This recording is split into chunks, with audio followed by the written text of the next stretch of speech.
Ассалаумағалейкум достар, сіздермен бірге мен Мади Кезет. Бүгін мен қазақша прикол түсірерім, бірақ бірақ бұл видеода дауысты мен айтпаймын, дауысты мен салмаймын. Ендеше бастайық. Стаканчик.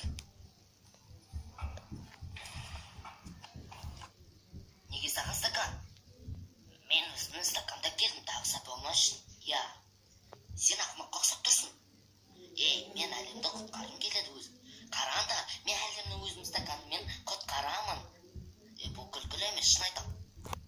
Болмайды ғой, бір стаканмен әлемді қалай құтқарасың?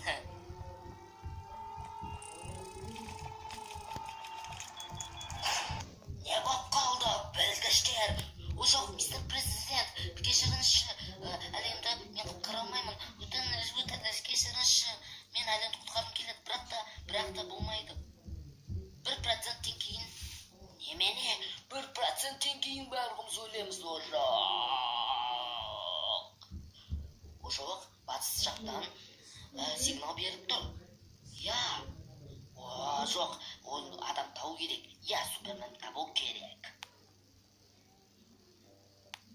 Сіз неге стакан алмайсыз? Менде өзімнің стаканым бар. Әлемді құтқарғыш адам.